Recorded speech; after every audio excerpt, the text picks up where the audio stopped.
Batman and the Toxic Terror by Jodi Huelin, illustrated by Stephen E. Gordon. Bruce Wayne is watching the local morning news on his flat TV screen when loyal butler Alfred brings in coffee. Happy Earth Day, Gotham City! Claire Cameron, a perky newscaster, chirps on the screen. I'm coming to you live from Harris Park.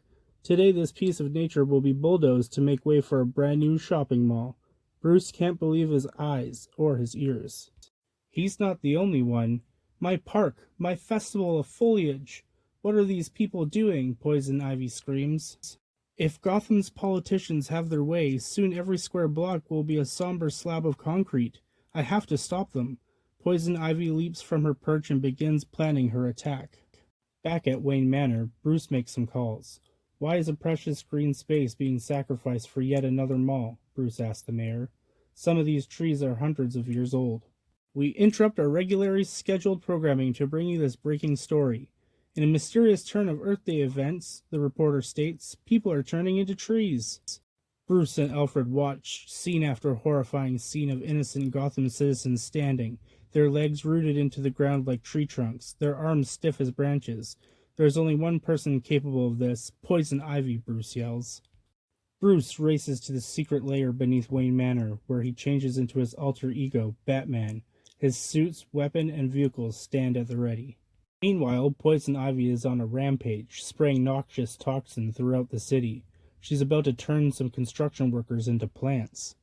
Batman zooms into downtown Gotham, passing dozens of people who have been turned into trees. Block after city block, they stand frozen in conversation, checking watches and sipping coffee.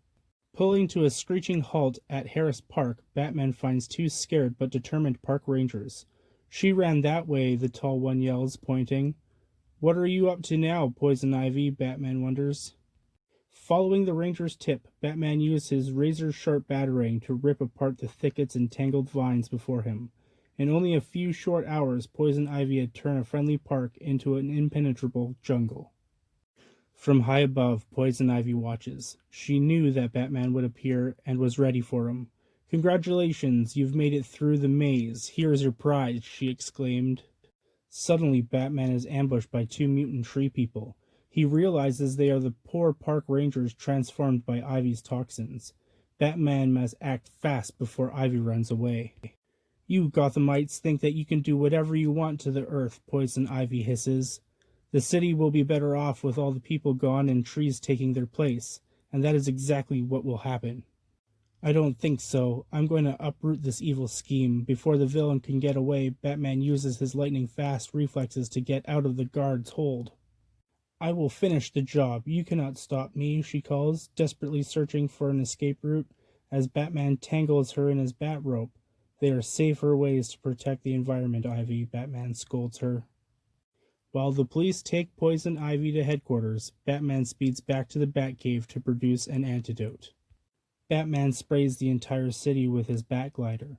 Slowly the trees become humans again. They shed their branches, they scratch their heads with fingers, not twigs. Before long, Gotham is back to normal. Back at Wayne Manor, Bruce watches the local news. Thanks to a generous donation by Wayne Enterprises, today we turn Harris Park into a forest reserve for all people of Gotham to enjoy for generations. The mayor declares, "So long, Mall," says Bruce, chuckling. The end.